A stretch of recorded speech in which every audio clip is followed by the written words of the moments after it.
Overtired. So tired. Overtired. This episode is brought to you by Hims. Stay tuned for more info on how they can help you with men's health. Welcome to Overtired. We are back, couple weeks off. I'm Brett Terpstra. I'm here with Jeff Severns Gunsel and Christina Warren and special guest Erin Dawson. Welcome to the show, everybody. Hello. Welcome, Erin. Thank you, back, Jeff. Erin.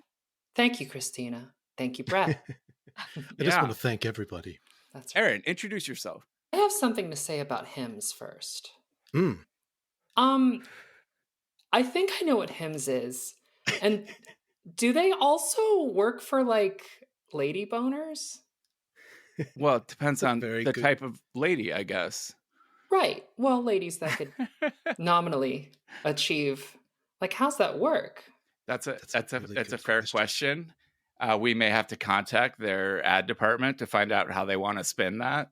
What And we may revise also the ad have to script. do is start this episode over. I'm so sorry. I probably... Whoa, Com- Brett. No, we don't have to start over. But Brett, did you just play the intro? Yeah, bit? you No, did.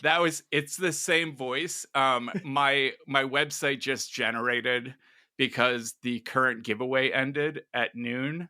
So it generated the this giveaway is over post, and every time it finishes generating, and this happens to me on conference calls all the time, it says in Zarvok's voice, "Bam, generated." Wow, that's cool. I like it.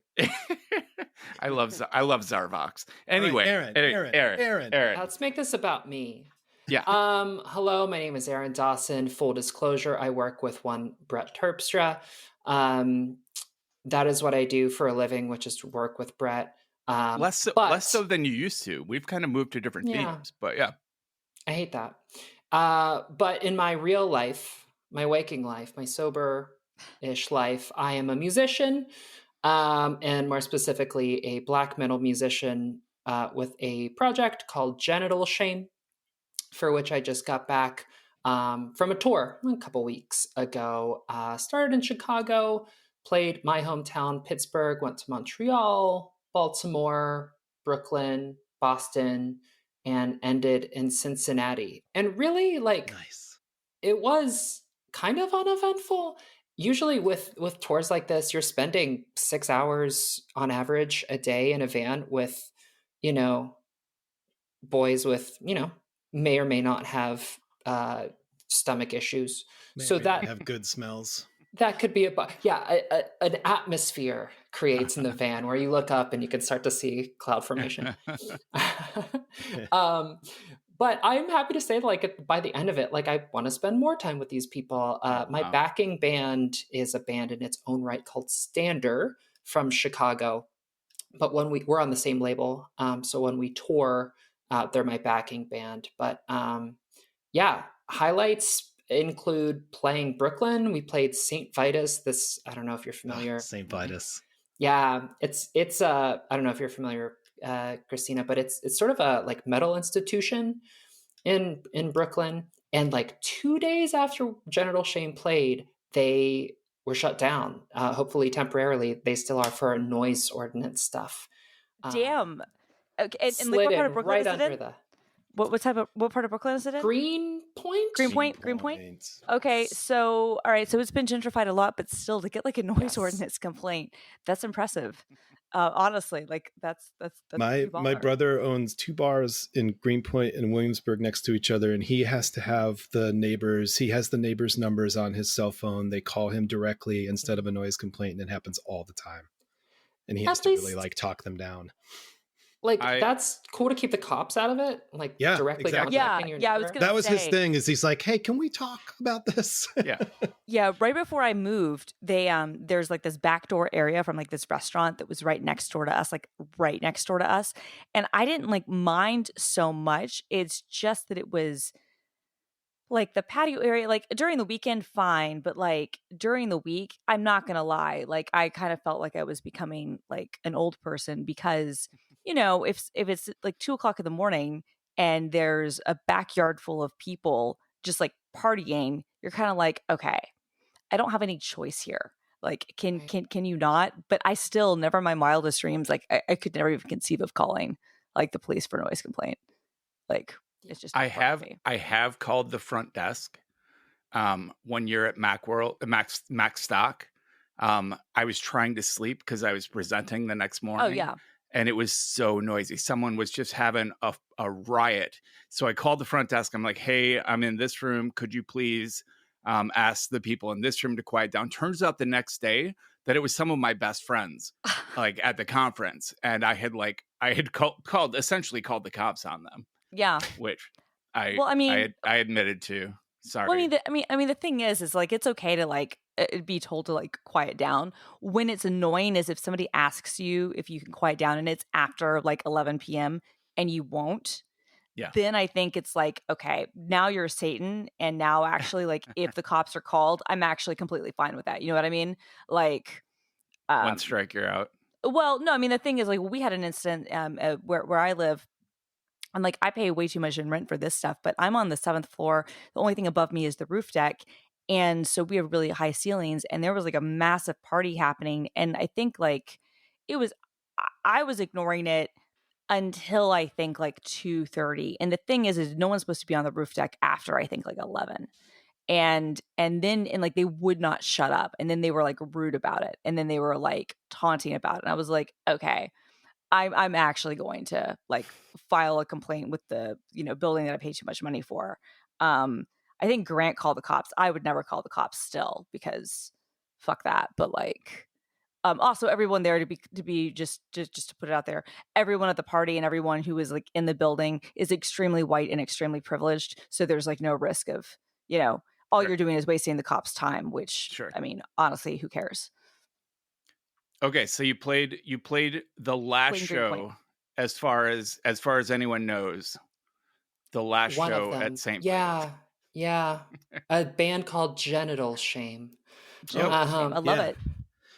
it. I played a show at a place called Nightingales. I can't remember what borough it was in. It was Queens or Brooklyn, I think. That's in Brooklyn.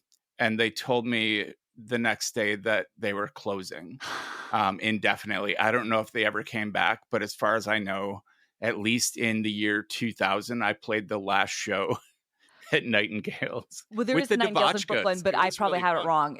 I'm sure it's a completely different place, but there was a Nightingales in Brooklyn. But yeah, but I'm sure now that was probably a different spot. But congrats, Brett. You closed the place down. That can't be an uncommon name. No, it can't be. There's, but yeah, there's probably a Nightingales in every city. Any other good stories, Erin? The tour ended unceremoniously in Cincinnati, where we slept on some undergraduate's floor. And I had bruises on my legs from that for a while. That's ceremonious. Yeah, well, yeah. The bruising ceremony of Cincinnati. Do you, it's a new song. do you That's get right. groupies? Silence. I don't kiss and not really. I think like Genital Shame is, I'm trans, like maybe some of the themes in Genital Shame are about being trans, though not really. But even that little bit of information does attract trans listeners. And the trans community is very incestuous for sure. But on the road, I keep an arm's length, really in the green room, in the Greenpoint green room. But yeah, not really. It's funny, like I am like quite silly in real life, but my music is not. So it's a hard balance for me to strike, and it's something I think about a lot. Like just like what I say between songs, right? Like the sort of like crowd work you're doing. Yeah. In Brooklyn, actually, before our last song, Mike, my guitar player, broke a string and had to change strings on stage right before our last song. This is like the most nerve-wracking gig. But like, so I had to vamp for 5 minutes, and like my eyes rolled back in my head, and I just like did bits, and like, I think I even said, like, this is like an anxiety dream in real life, where Mm. like you're on stage, the lights are on you, many people are looking at you, and you're expected to entertain, and you have nothing to say. There is no script, but it worked out. So Awesome. I yeah, used to, if that happened to us on stage, I used to start playing Crazy Train on bass only. And people would be like, yeah, keep going. And then eventually the string would get fixed or the amp would get replaced and I would stop because I can only get so far using just the bass on Crazy Train. But and when they you're were dealing with a bunch disappointed of when you punk played an rockers, original. Yeah. Yeah, that's it. That's it for tour, really. cool. All It's a good right. time. Mhm. That we're trying to keep our total length down. So that's, I feel like, an appropriately sized tour report. Thank you. If you'll pardon the brief interruption, I need to tell you about today's sponsor. Hey men, sometimes it can feel like we're too busy to take care of our health problems, but with so much going on, we don't want to spend our free time waiting around in doctor's offices and long pharmacy lines. Now you don't have to with Hims. Hims is changing men's healthcare by providing simple and convenient access to science-backed treatments for erectile dysfunction, hair loss, weight loss, and more. The entire process is 100% online, so you can get a new routine of improving your overall health faster. Hims offers an array of high-quality options, including pills or chews for ED and serum, sprays, or oral options for hair loss. If prescribed, your medication ships directly to you for free and in discreet packaging. No waiting rooms and no pharmacy visits. No insurance is needed. Pay one low price for your treatments, online visits, ongoing shipments, and provider messaging.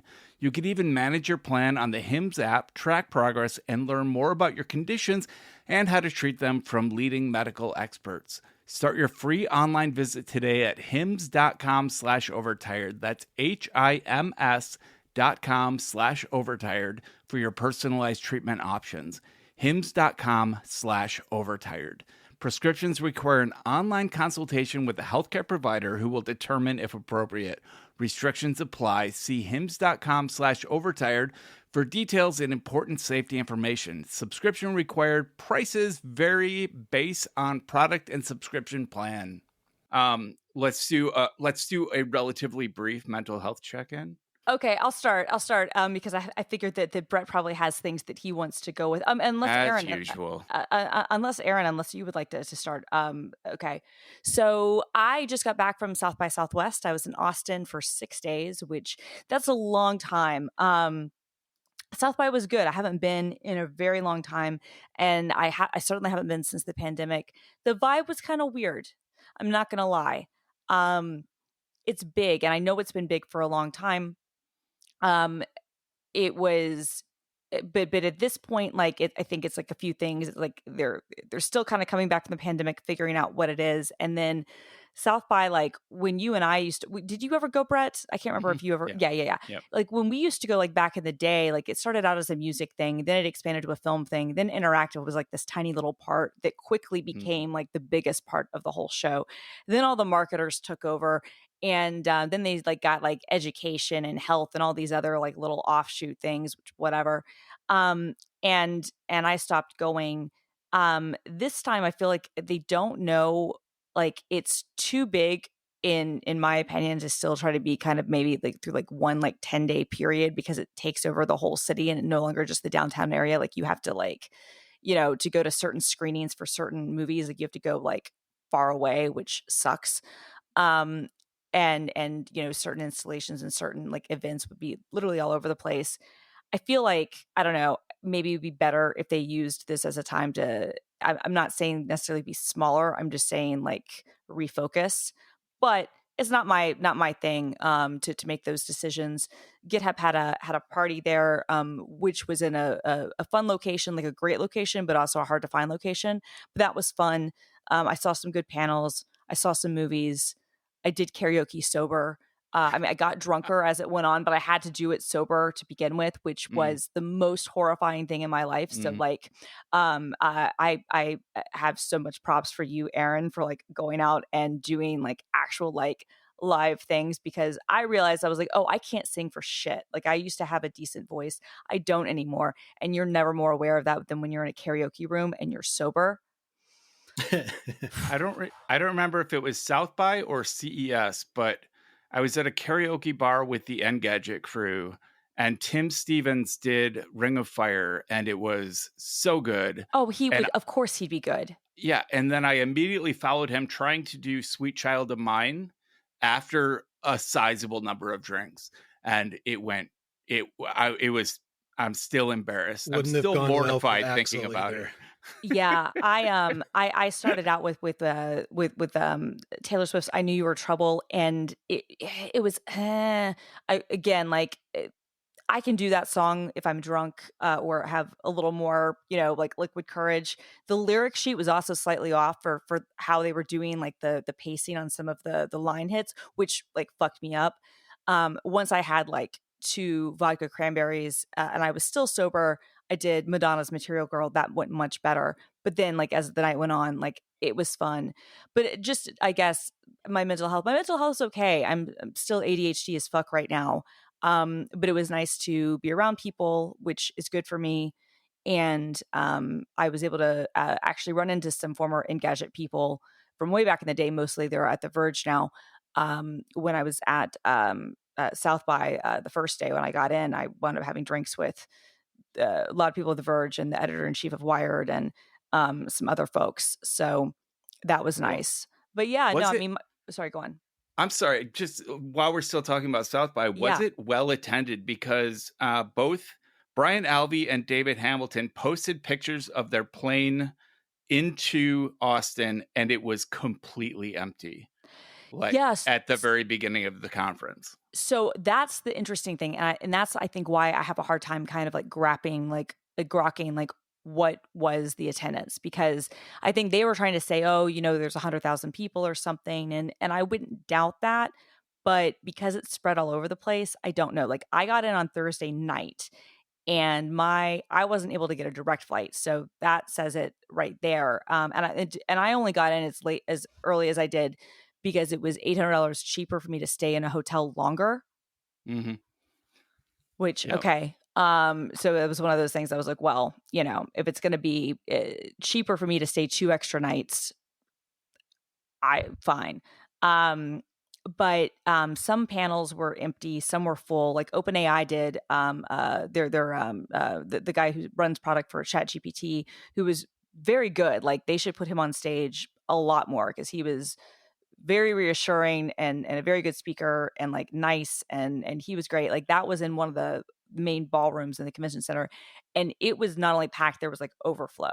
So, and that was on Monday. So I think it depends. I think a busier over the weekend, but Okay. but it's hard because some of the panels were empty, some things were totally full. Screenings for movies, because I had a platinum badge and I wanted to go to movies, was kind of a pain. If you were able to get like, they had like kind of like an express pass thing, like kind of like the Disney Genie pass, where as long as you requested, at a certain time, you could, kind of guarantee your spot. But that was kind of hit or miss. So then you have to like show up and basically like an hour before the screening starts to get your little, ticket and then wait around. And like, That sounds that's awful. fine. Well, but the thing is that like, it depends on what theater you're at. Like if you're at the normal Alamo Draft House on Lamar, then like, okay, whatever. But like if you're, trying to do other things, it just sort of like kind of fucks up like your plans to get around. But anyway, my mental health update is that I'm still really ADHD. But it was really nice to be around people, and I had some good conversation with colleagues. So that's it. Nice. All right. I can go next. So I am going on over 3 months now without sleeping. I cannot remember at this point what it feels like to be well rested. I do not think I am manic. I do not think I'm depressed. I'm actually, considering I'm getting like 3 hours of sleep a night on average, I'm actually functioning really well. My job suddenly remembered I existed. Oh wow! Congrats. And I have been like inundated with work, which turns out like I actually enjoy working. And it was getting pretty scary when for like months when no one was giving me assignments and I was just existing and had like nothing to report on my quarterly report. And So, yeah, but I'm dealing with it, and I'm dealing with life. I'm keeping the house clean. I'm cooking dinners. I don't understand how I'm doing this, which makes me think, wow, did I become like type 1 bipolar? Is something else going on? I have tried 3 FDA approved insomnia treatments at this point. I'm starting gabapentin today to see if it works. I have asked my primary care physician for a referral to sleep medicine, to do like a sleep study and try to figure out what's going on, because I don't have anxiety. I'm not having racing thoughts. I just cannot fall asleep. I fall asleep within 15 minutes of laying down. I wake up an hour later, and then it's shot for the night. And I this has never happened to me before. Like, yeah, I'm bipolar. I've had manic episodes. My manic episodes last at most a week. And this is 3 months, and I don't know what the fuck's going on, but it's killing me. And then That's it just my like, mental and then health. it just like compounds, right? Because like Mhm. the thing you need to be well is sleep. Yeah. Yeah, it's Leave it. killing me. It's killing me. Maybe you shouldn't have named your podcast Overtired. Oh, you think I jinxed it? I I'm mean, wondering. that was. I think that was my bad, actually. I think that was actually my fault.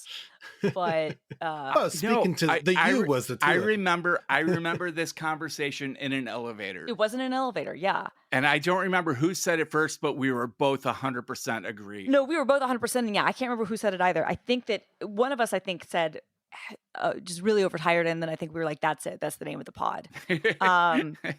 So it was definitely like a group thing, but I don't remember exactly which one of us. Yeah, because we were in an elevator at the Twitter building.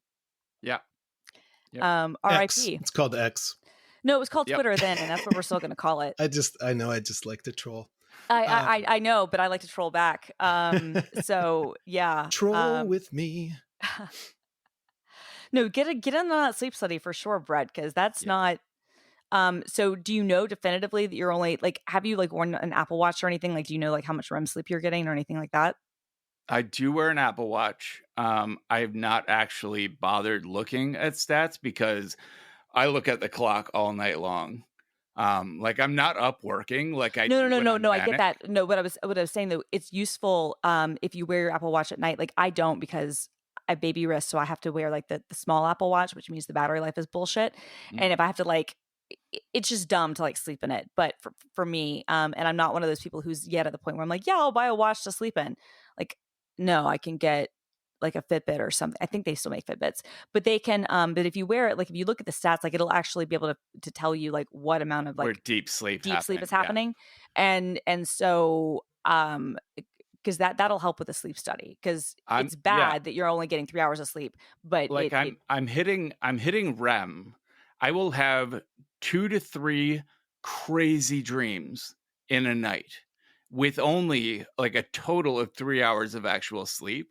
So like I fall asleep, have a crazy dream, wake up, stay awake for half an hour to an hour, and then fall asleep and have another crazy dream. And they're so memorable. Like I remember all these dreams, and I can sit and bore my partner to death with the bizarre details. It was you, but it wasn't you. Yeah, it was you, but it didn't look like you, but I knew it was you.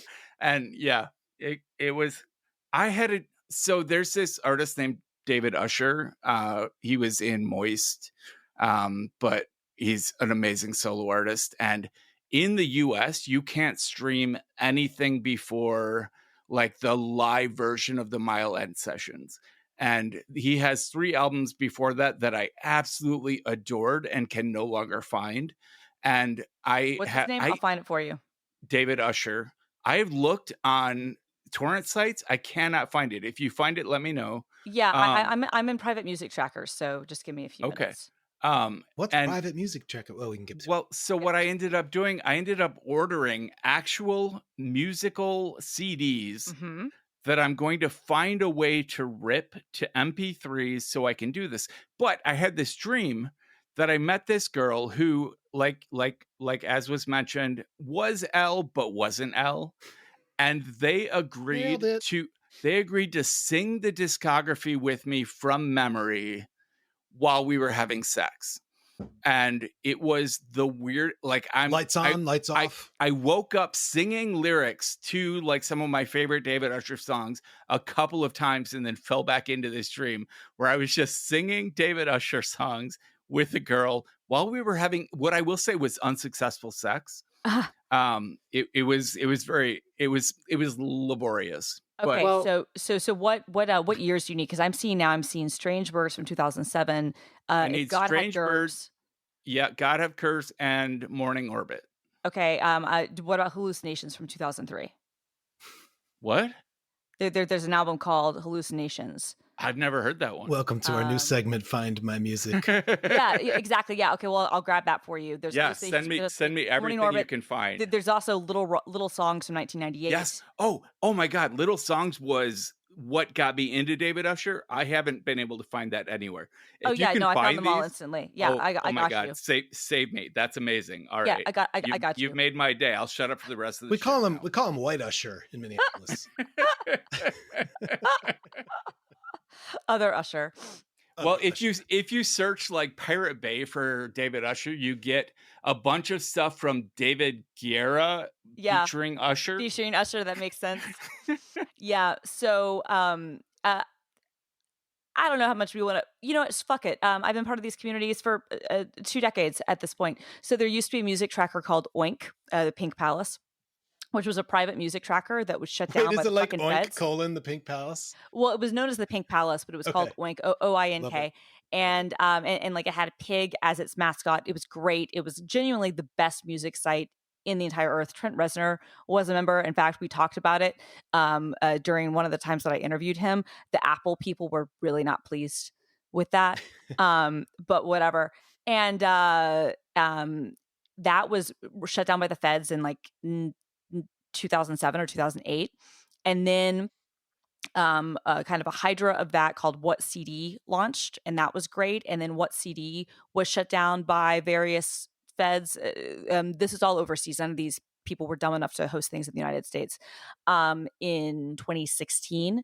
And then 2 music trackers came out of the ashes of What CD, Redacted and Orpheus, and I'm members of both. So Redacted tends to have more stuff, but Orpheus tends to have a pretty good mirror. So between the 2 of them, like I can find most things. And then the great thing about them, especially Redacted, is that they have like these bounties where if you will do basically like what Brett was going to do, which, buy the CDs and like rip them, or if you buy the vinyl and will find like things that people really want, people will give you like amazing amounts of like upload credit and things like that.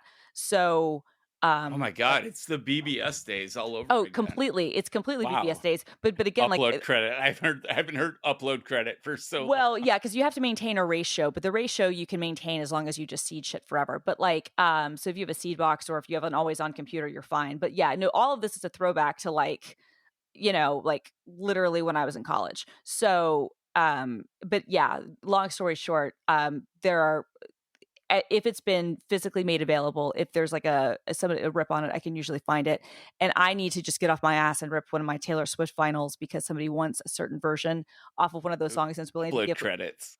Dude, they're willing to give like they're willing to give like a terabyte of credit upload. Like I would never have to like seed anything ever again in my entire life. So I just have to actually get off my ass and rip that vinyl. But yeah, I will get you the David Usher things. The last time I dealt with ratios and upload credits, it was still measured in kilobytes. Jeff, do you know? Were you on BBS's back when? Yeah, but like in 1994 for a minute, and then I just didn't have a computer for a long time. And I'm assuming, Erin, you might be young enough that you have no idea what we're talking about. Correct. Yeah, I apologize. We'll avoid going into depth then because it's just not. No, yeah. I mean, I never used BBSs, but this was like a thing like with BitTorrent for private communities where like to ensure that people don't just like download and run, you have to make sure that you seed a certain amount. You got to seed. And that's still the case on private communities. Like I'm currently downloading. What is the polite number of days, months to seed a download before you remove it? It depends on the tracker. So like some places will make you seed for like 2 weeks. Like I could an do that. audiobook, like an audiobook tracker that I'm part of, like makes you seed for 2 weeks. Some things it's kind of unclear. Like they kind of like really want you to seed forever. And so you really want a seed box. Which what that is for the listeners who are either too young or too old, it's just a server that hosts your torrent files, usually on a box from some from some sketchy VPS that's probably hosted by Hetzner or OVH in Europe, and then you remotely like use your torrent client that way, and and that way, like if it gets nuked or whatever, you're like, well, okay, fine. But that way you can just kind of seed forever without having to have your computer connected. But yeah. Christina, what do you charge for a private consult? Because I want a private consult. Yeah, we'll do it. Yeah. I'm only half the way to what you're describing in my life. So yeah, no, we can totally talk about it. And honestly, a lot of these things are available through the one technology that will never die, which is Usenet. So God bless. All right. So moving along, and you're allowed to opt out if you want to. Jeff or Erin, you want to give us a mental health update? Erin, you go ahead. If you want to go ahead, because mine might transition back into a question I have for you about your tour. Oh, okay. That'd be wonderful. Thanks. I went through a pretty bad breakup in August, and I'm still sort of dealing with that. Pretty depressy, and my brain is lizardy enough such that if the sun is out, equal sign, I am happy. If it is not out and you live in Pittsburgh, I am not happy.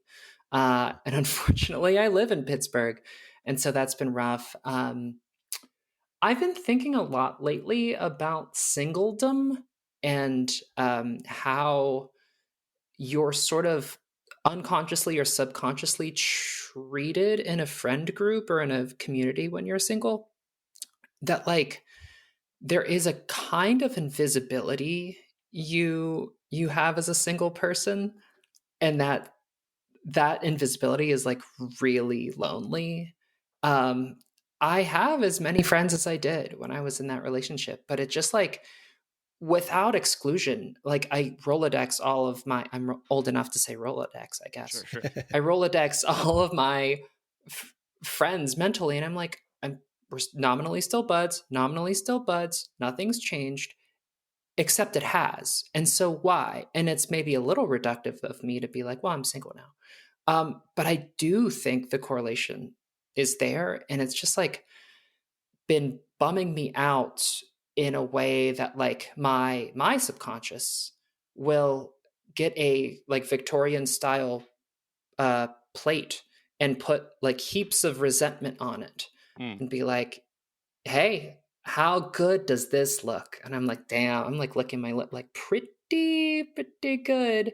Because you know, I don't know. It's really it feels, just to close the loop on this, it feels like a sort of defeat to reach out to these people and be like, hey, I'm kind of hurting.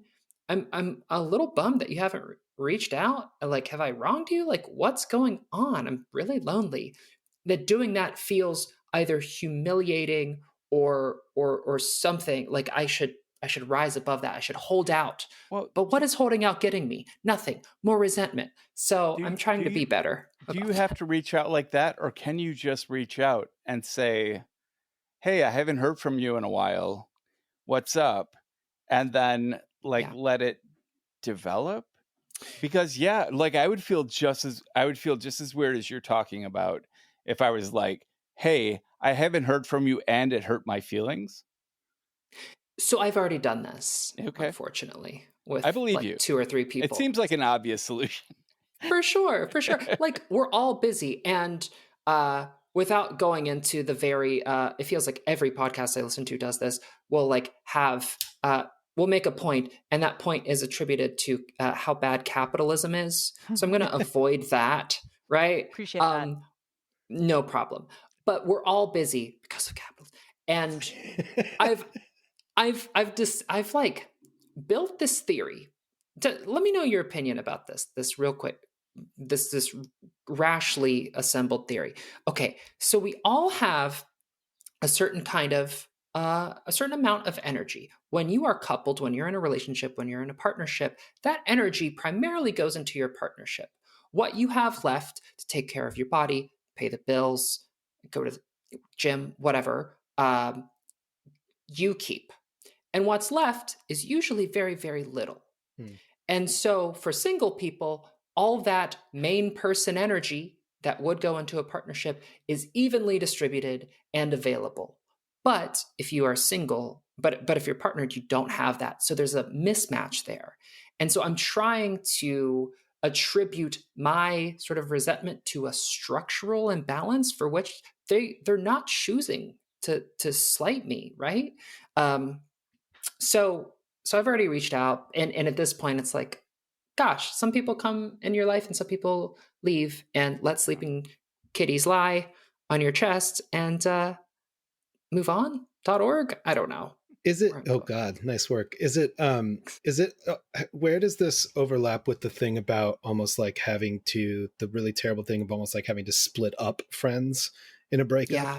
Does it overlap divorce. with that? Or divorce? Yeah. I'd like to think not. I like to think not. These are friends that I had like independent of that partnership. So I don't know. Yeah. I don't know. It's Jeff or Christina, have you guys ever been single? Yes, Yeah. I have been Yeah. very I mean, for a epically long single. time. Yeah. I have never been single for more than 2 weeks. I don't Really? like, I consider that a problem. I'm not proud of that. Like, I don't know how to be single. It sucks. It's pretty You're Jennifer fucked up. Lopez. She has a movie and a documentary about that. Yeah. I'm not joking. I believe you. I haven't seen this. So the documentary is better. The movie's insane. It's called This Is Me Now or whatever. So she did like a 20-year like sequel to her album that had Jenny from the Block on it, and all about like her getting back together with Ben Affleck. It's not great, but the movie is insane. She spent $20 million of her own money on it. It's a choice, and Amazon did distribute it, but they certainly didn't pay for all of it. I feel positive. And then but it's like it's insane. I wish that it were both worse or better. Like it kind of needs to go like one way or the other. But the thing that makes it work is that then they made a documentary of the making of the movie. And the documentary is actually pretty fucking great. Like she and Ben Affleck actually have really good chemistry. He really loves her. Like he really loves her. Which is clear because he's like even telling her, like he's being very supportive of the whole endeavor, but he's also like being very clear, like, don't put your own money into this. But yeah, that's kind of her whole MO is the fact that she can't ever be single and that she goes from like one thing to the next. And she's like very clear on that. There's also a very funny bit that's very reminiscent of the David Beckham and Victoria Beckham Netflix thing where, you know, they kind of rag on each other, where she's writing this script about like her, you know, life. And she's like, well, you know, she was 28 when, and he was like, except you weren't 28, you know, he was like, you were 30 or whatever. He was like, you know, even make yourself younger, like in the fake version of your life or whatever. You even played younger then. It's very funny. But no, yeah, that's a whole thing. No, I've been single for sure. Okay. But it's hard when you like lose, like when you lose that, you know, you're not in the relationship and then the other people around you or that were around you aren't there. Because you're right, you only have like so much energy usually for types of things, and Well, it's hard. I think there's a certain age. I don't know what age it is, but I think there's an age you get to where you're just expected to be coupled. And there's a stigma around being, you know, 30 years old and unattached. In your 20s, sure, but maybe it's 30, maybe, I don't know. Yeah, I think it's getting older, but yeah, probably 30 is 30-ish. I mean, I think it depends. I definitely feel like it's getting older because I know like I don't have kids, and it used to be much more rare to be around people who don't have kids. And now I feel like I know a lot of people who are my age or in my age range who don't have kids. Some are single, some are not. But what is hard, like it's hard. But what is hard is like to find people who are in a couple who don't have kids, who are like over a certain age. Like that's more difficult. And then that kind of sucks because you're like, okay, well, you know, it's hard to get together with people because they, you know, have their kid shit to deal with, which is completely understandable. But it's also like, if you don't have that too, then you don't like. Yeah, no, I have definitely found my friend group consists almost entirely of coupled / polyamorous people who have no kids. Yeah. And people have kids and you're like, that's great. I love you for that. And then they just kind of disappear from the friend group. But yeah, like I left my high school girlfriend for another girl. I left her for another girl. She left me. I was single for like 2 weeks. I had another girl, the friend, for like 4 years, and it was just relationship after relationship. And many times I have thought maybe I should just spend like 2 years, just like in like a monk, just be like single for 2 years and like deal with myself for once. Don't do it. Never do it. I'm here from the future. I'm walking in the underworld right now. It is awful down here. Don't do it. Erin, is the energy thing like I'm asking based on just a memory of like all of a sudden your energy thing was like really just resonated like and with that energy that's not used in coupledom, is there ever a feeling of like, now what should I do with this energy, or like a pressure, or are you not in that space? I guess this is still technically my mental health corner. Yes.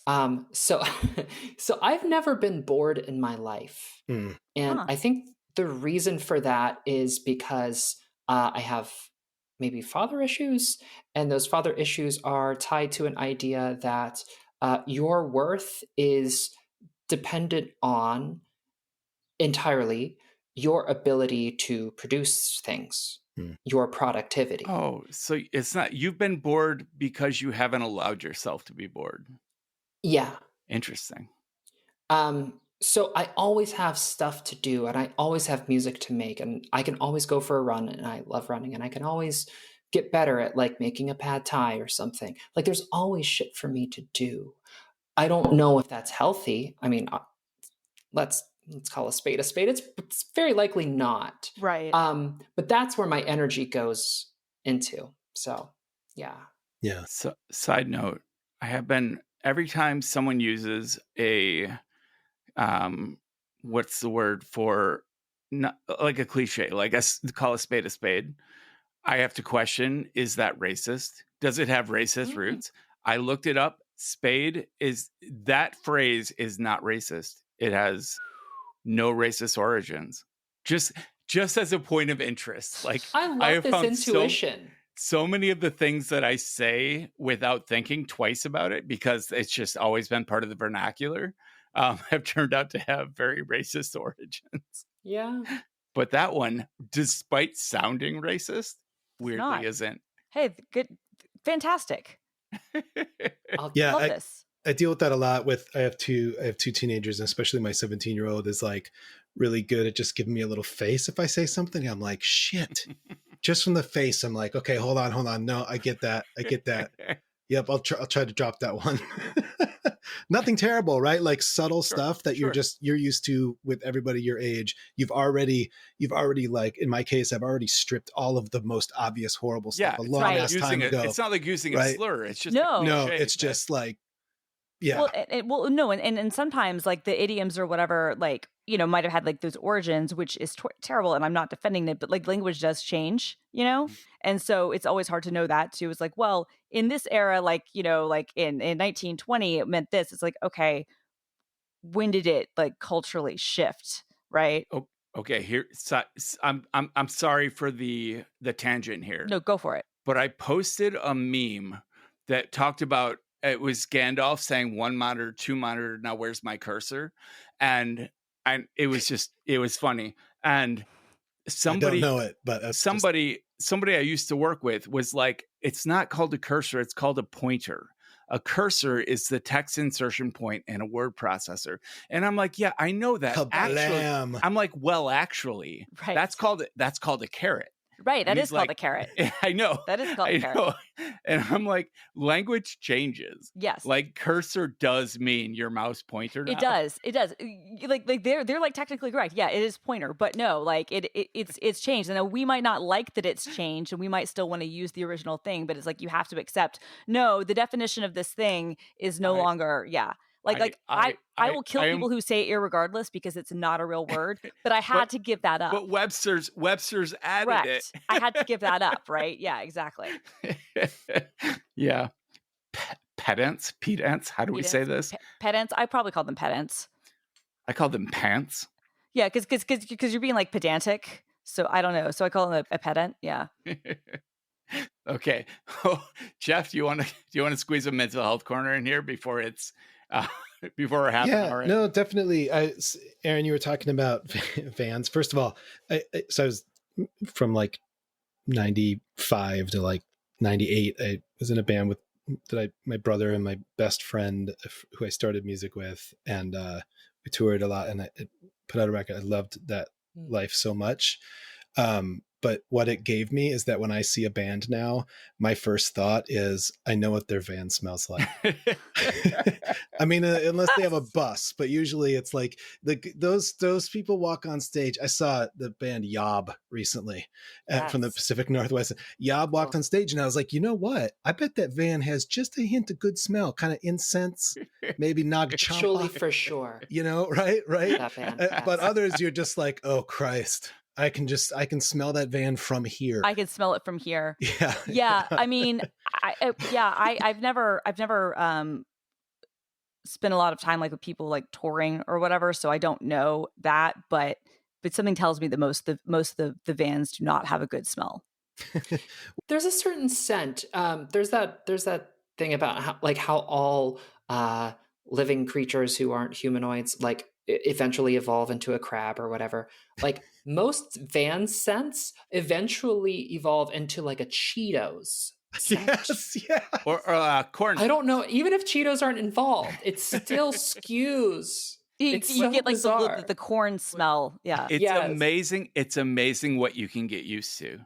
That you can just not smell anymore after a given period of time. Now, because my like assumption, and I could be wrong on this, is that even if everyone is clean or whatever involved, like there's going to be like a latent BO smell that just never leaves. Mm-hmm. You know, which is fine. Cheeto, yeah, totally, right. But there's just like nature. a latent kind of like BO smell because you're like, yeah, that's what happens. Like especially if you have like people who are sweaty ever, you know, in it. It's like, yeah, okay. Yeah, and cigarettes, sweaty, like always sweaty, like cigarettes, maybe like stale beer. Like I don't know. I think about like my friend in high school, Kyle. Like his car smells like what I imagine like the van would smell like for a lot of bands. Well, okay, quick vote, and then back to Jeff. Is this episode called Lizardy, or is it called Latent Cheeto Smell? I like latent Cheeto smell. I like latent Cheeto smell. All right. Yeah. Okay. So why I brought up the van is, so I've been in work has just been super intense lately, and I've typically always made a point of not working evenings and weekends, even if it's at the cost of meeting deadlines, just because I don't want my work to be that in my life. And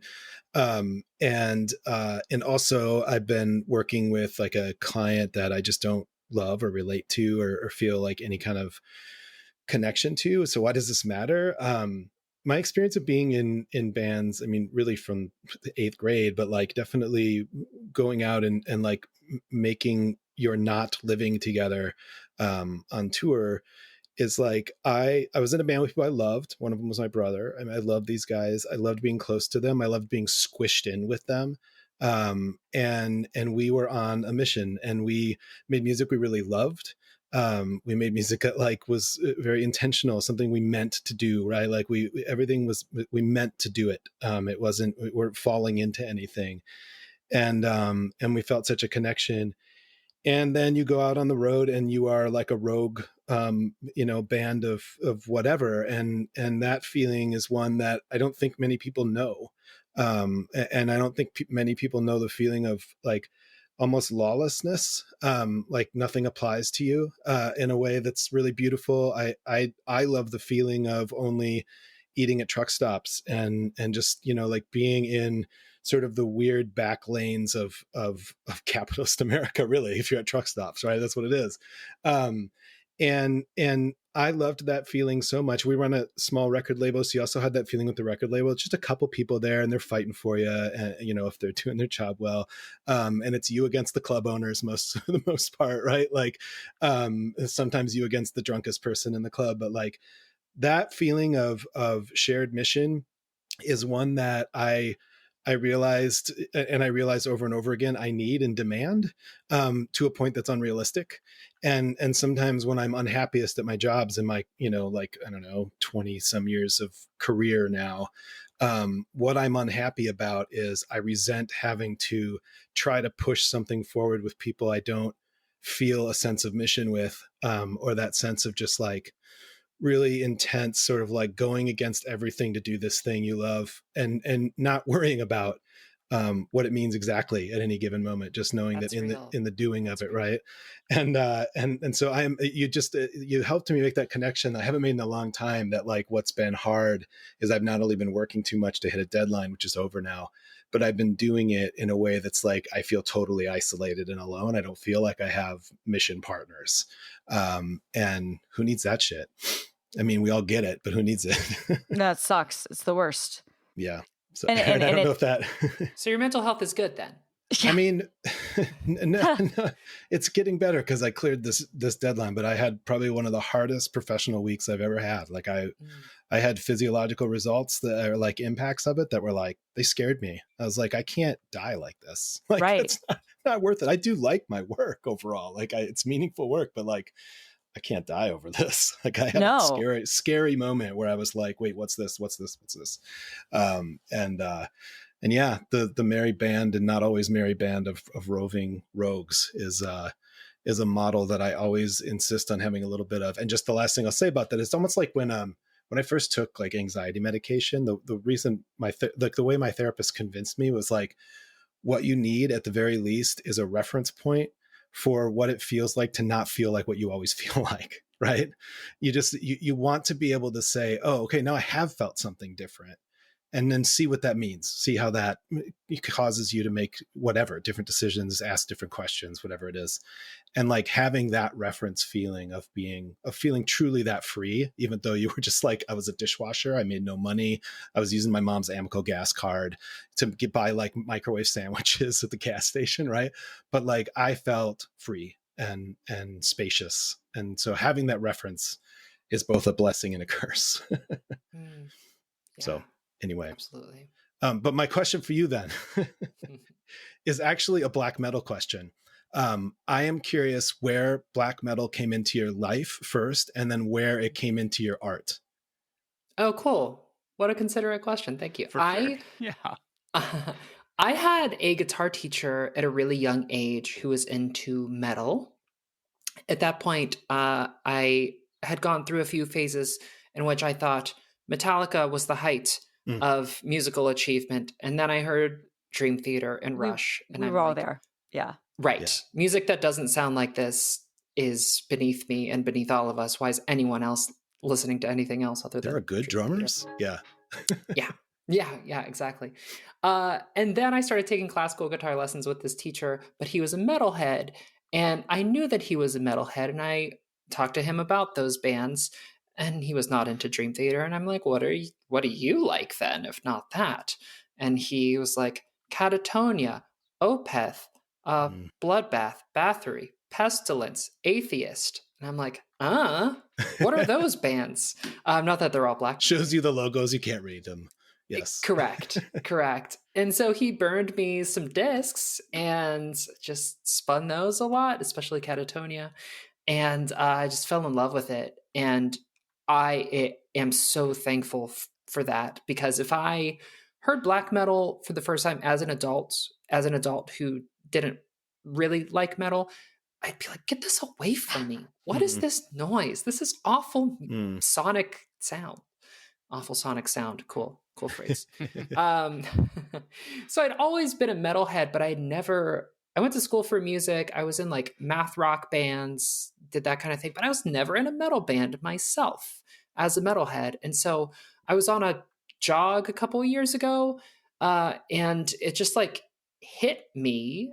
Inspiration hit me. It never does this clearly, but I was like, oh my God, I need to be a one-person black metal band with a headless white 7-string guitar, and it needs to be called Genital Shame. Yes. It all became clear to me. I was just reading the review in the Pittsburgh City pages, and it talks about your headless white 7-string guitar. Wait, do you have that near you? I do. It's in the show notes. Do you have that guitar near you? I sold it. Sorry. You sold it. Okay, got it. I sold it. You're like, that was the vision, but we're going to iterate. We're going to iterate. We're working with a bullet Fender and a parts caster telly now. We've moved on. But I actually feel a little uncomfortable calling Genital Shame black metal because it's not true, as people in the scene would say, cult, CVLT, black metal. But it really pushes those kinds of things. My tastes are quite sugary. I really love melody. So I try to make my music as melodic as possible, but still maintaining that sort of like the harshness that I would reject as an adult who had never listened to it. What are the metal bands that have that kind of like sugariness that you're talking about that you love? I don't want to say I'm in a league of my own, but there are not many. Excellent. A friend's band called Agriculture does it. There's a band called Liturgy that a lot of people like. Yeah. That do that. My maybe favorite metal band is called Krallis from Brooklyn. They do that sometimes. Very melodic, yet still really crushing and brutal. So yeah, I like get you a metal that could do both, you know? Yeah, get you a metal that can do both. That's a great answer. I love it. Thanks. Awesome. Well, what do we got? Can I plug my shit?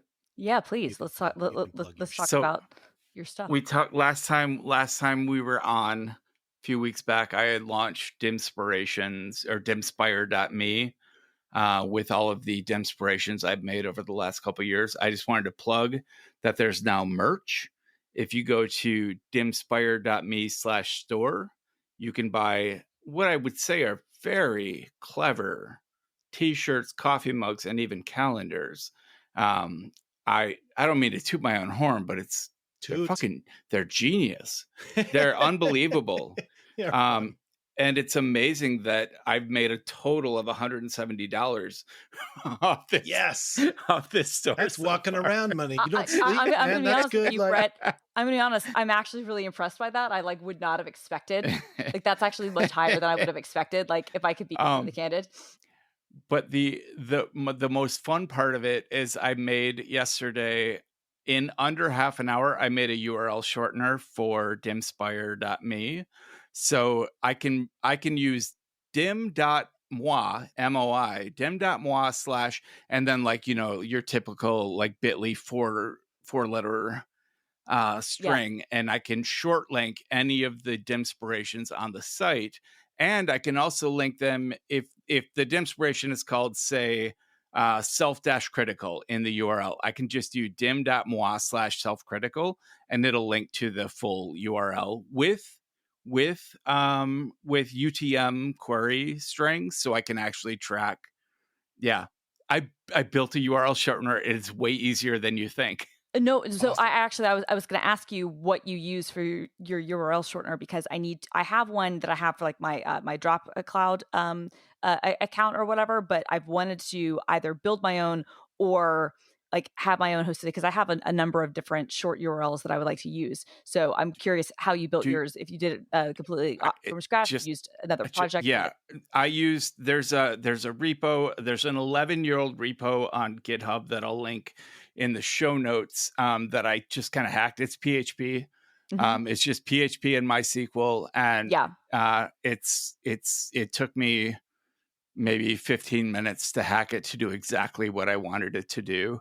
And then drop it in an htaccess file that redirects and it's done. So I had to register the domain, right? The short domain. I had to fully host it so that I could run PHP scripts on it. And then that was it. The script takes half an hour And if I you love know it. PHP at all, you can do whatever you want with it. Awesome. Yeah. Yeah, I'm pretty proud of that. I was so excited. And it fucking, when you post one of these short URLs to a social media service, it still gets the full Open Graph preview image Oh, nice. and You summary put, and yeah, everything. because you put that in. That's nice. Right, because it's an actual redirect. Like Right. it registers okay, got it. as a 301 redirect. Yeah, Got it. It's pretty awesome. I love it. Awesome. Anyway, that's it. That's my whole plug. If you guys want to move on to gratitude, we have time for it. Yeah, let's do it. All right. Jeff, is the one on the one on the list other than mine yours? Yeah. Okay, why don't you kick it off with that, because I love this one. Sure. So I have been using intense, like if I'm saying I'm working 10-hour days, which again, I try not to fucking do. I keep busy with other shit. Not unlike you, Erin, in that where it's just like, I grew up with a dad where it's like, it never is resting. And that's just the model I learned. The law I think I integrated that I need to follow to be a member of this family. He wasn't pushing it on me in this case, right? But it was so strong. I only lived with him in the summers, and that's how strong it was. Anyway, so I was working these 10-hour days. I bet I spent 8 of them inside of Jupyter Labs notebooks, and doing just Python stuff, text manipulation stuff. I was building a kind of building some API based scripts that were pulling out all kinds of information to put into like a custom database, and then working with that database and doing all kinds of weird, cool shit with it. And in the past, like, I'm not a programmer. Like as I've probably said on this program, like I'm Python literate in that, like, I can read it but not speak it, and I can adjust it, and I can make it do some things differently than how it's written, but I'm not going to sit down and write it, ChatGPT change that for me, for reasons that are good and bad for the world. But for me, it was like, I know how to talk computationally to the thing that I need to make the script, whether that's a person or a thing. Brett, I see you. And I can then be, what's nice is I can just be in relationship with this stuff all by myself for hours at a time. And so anyway, I've loved this, and I typically do work with Python, and because I don't have like a workflow for this stuff, because I didn't come up as a programmer, I'm very messy. Like, I write a script, I run it, I write another script. Sometimes there's 16 versions of the script in the folder by the time I'm done, and I get confused about it, whatever. Jupyter Notebooks, for people that don't know, allow you to essentially open up, like, I don't know if you call it an IDE, but an environment in your web browser. They're called it's a REPL, but yeah, they call them notebooks. Yeah, but yeah, it's a REPL. And so you're able to open this up and just start running your scripts sequentially. They don't have to be sequential. You can just have a bunch of scripts in there and run them as you want. You set your variables at the top and just start working your way down this notebook to kind of iterate on the script or whatever it is you're trying to work on. It could just be a function. It could be. And the notebook part comes in because you can write. Exactly. You can literally write out everything that it's doing, and then embed the script, and then run the whole thing. Basically, you do everything in these cells. The cell can be marked down. It can be code. The code is executable. And there's all kinds of other customization. But anyway, so the notebooks themselves have changed my life, because not only am I able to iterate, but I'm able to follow my crazy line of thinking, and I'm able to mark where at the points where I'm like, yes, this is what I come back to. All this other stuff, I'm probably going to want to just delete at some point, but I'm going to come back to this. And it allows me also, when I get mixed up, and I've created like 3 or 4 notebooks when I only needed to stick with one, it allows me to just go back systematically and build a new notebook that is everything I need. It works perfectly for all of the ways in which my brain doesn't work right like a programmer. And then it also just like amplifies the ways in which it does. And so, but the cool thing about Jupyter Labs, I've played with Jupyter Notebooks for years. Jupyter Labs is somewhat newer. It's not that new. And it allows you to actually... The version that you use, like, they updated it. It was earlier. It was sometime in 2023. It got a pretty big update. Sorry, go on. Yeah, well, what's great about it is a notebook in the just like notebook sense was just a notebook. It was a web page. But Jupyter Labs allows you to have all these different columns. You can put a terminal in. You can have a couple of notebooks open. You can have a markdown file open. There's like all this different. You can just completely configure your workspace, and you're never having to leave. I'm not having to dip out to go to my terminal. I'm not having to dip out to go to my text editor. Like, everything is there. And man, like the result of that was I have never started a large initiative that involves me trying to figure out coding, which in the old days was like Stack Exchange, just like grinding in Stack Exchange, getting yelled at, getting helped. And I struggle to finish big things, just like a huge issue for me. And because of this tool, I was able to launch into something that was way more ambitious than I had any right to launch into, and then fucking land it, because the workflow and the tool just matched my brain perfectly. And I could not be more grateful, because what I know now compared to what I knew 2 months ago when I started this project is like, it's so the kind of growth I've wanted as like a programmatic person for more than a decade. And it was in between the Chat GPT and this, it was possible for me to do it, which is like a really cool feeling for me. I'm so happy that you had that experience. And the Jupyter Labs, their IDE thing and like their notebook interface is great. One thing I will point out for anybody out there who, if you are already like really into Visual Studio Code since 2001, and I put not 2001, 2021, I put a link in our show notes as well. The native Jupyter notebook support or notebook support in code is really, really good. So really good, really pretty too. Really pretty. Jupyter Labs.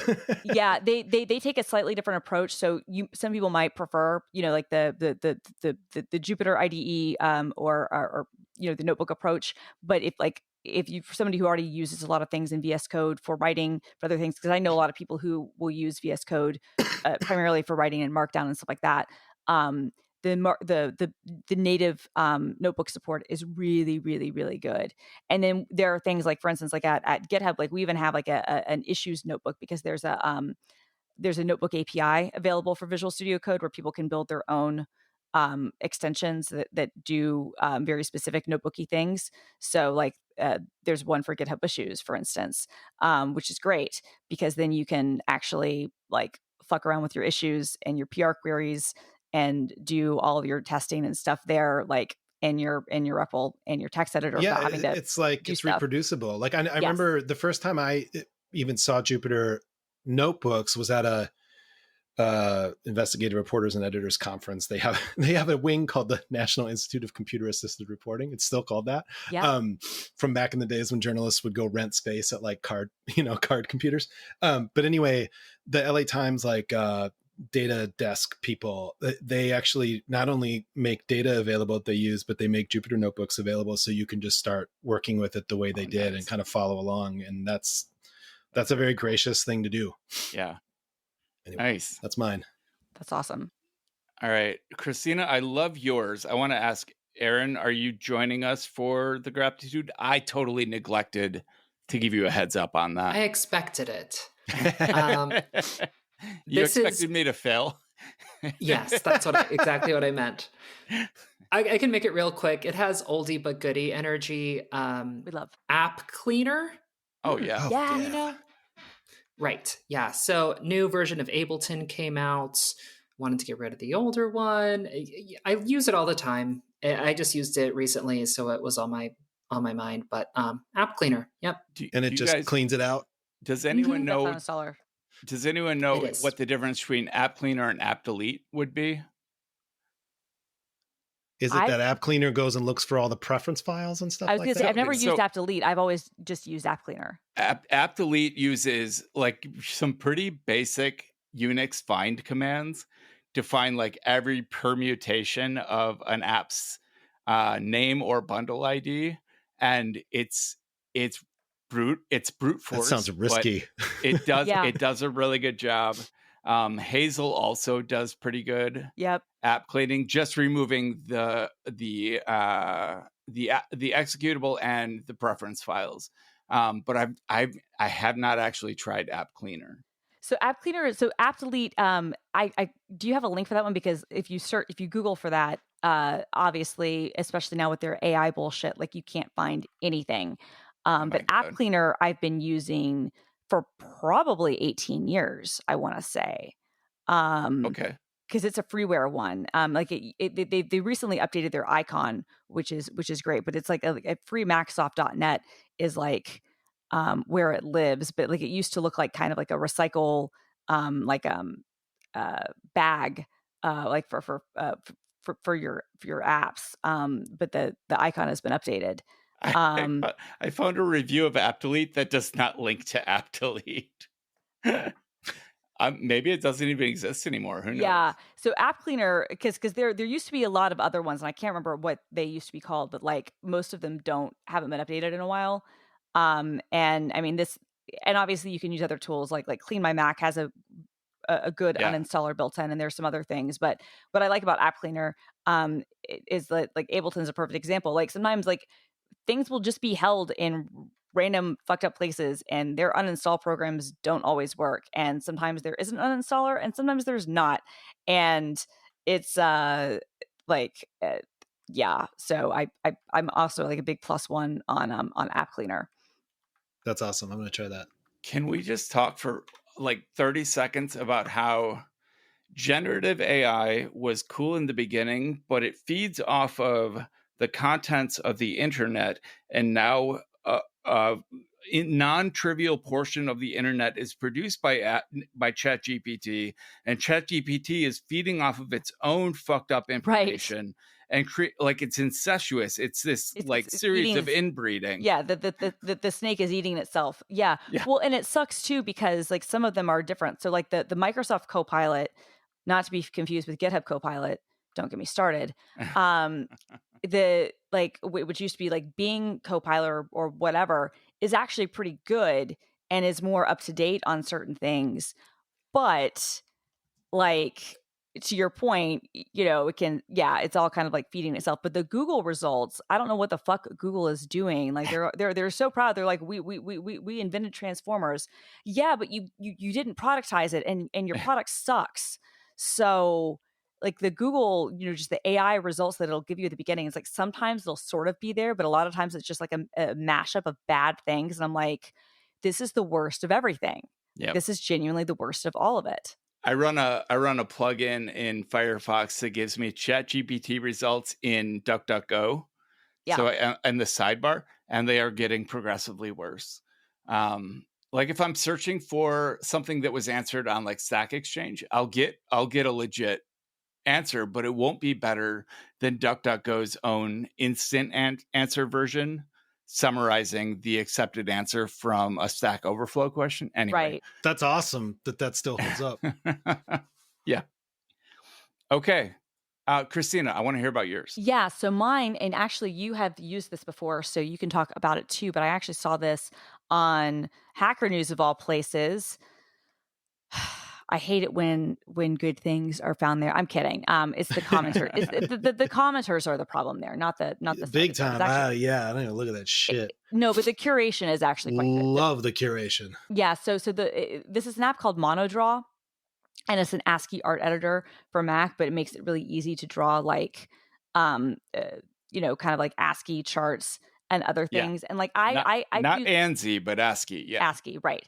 And like I've used Mermaid and things like that before, obviously, but Mermaid is kind of a lot. Even though GitHub Flavored Markdown does support Mermaid now, yay. Like that,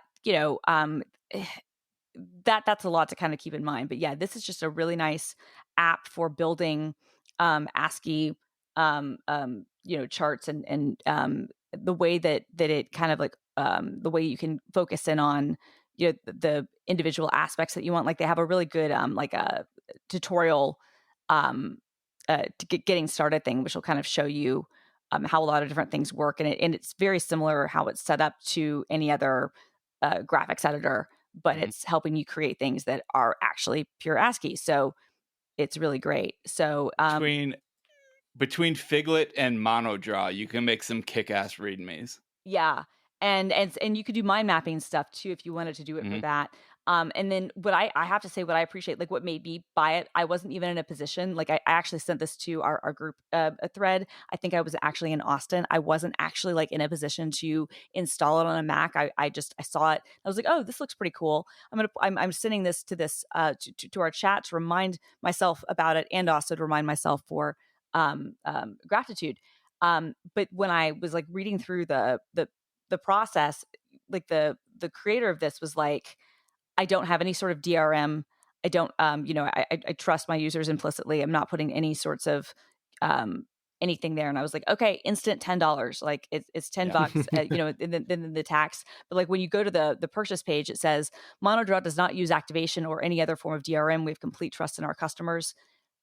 Fuck yeah, right? Like, and it's really hard for app developers, as you know more than anyone, Brett, like this climate that we're in. Like there was a recent study that came out that shows like most subscription apps don't make any money, and we know that buy once apps make even less, and people will definitely try to get one over on you and do all kinds of shady shit, which I get because we were talking about downloading stuff illegally earlier, and so I'm part of the problem. I'm a hypocrite. I'm not claiming that I'm perfect, but I am saying like when I see indie developers make it so much negative self-talk. Well, I'm just being honest. Like I'm not a hypocrite, right? Like I am a hypocrite, but I'm not like a liar about it, if that makes any sense. Right? Like I'm self-aware enough to know about my hypocrisies. And call myself out on them. But having said that, like this is an app, like it's well designed, it's well maintained, it's a good Mac app. It's $10. And I really appreciate the fact that like, they're being like as like upfront about like, yeah, fuck it. We're not gonna do any of the stuff that we could do to maybe make our app not abused as much. So for anyone too young to know what ASCII art means, I would say it's artwork using standard characters on your keyboard, and it will only work in fixed width fonts. So if you're writing a README for a GitHub repository, or you're, I don't know, posting to Usenet, like you can get away with some very interesting artwork that in a variable width font, like most like social media sites will display your tweet in or whatever. Right. It'll get screwed up. But you've seen this. Like I've seen Twitter posts. Oh yeah. That use ASCII art, and you can make some crazy stuff with this because it really is like it's Photoshop for. I mean, you're not getting layers and filters and all of that because what would you do with them? Right, but you can do really good stuff, and like I guess it's more like Illustrator. It's more like Illustrator for ASCII art. Yeah, actually, that's much better. Probably, it is a lot more like Illustrator. Even the way that the app works is definitely like that.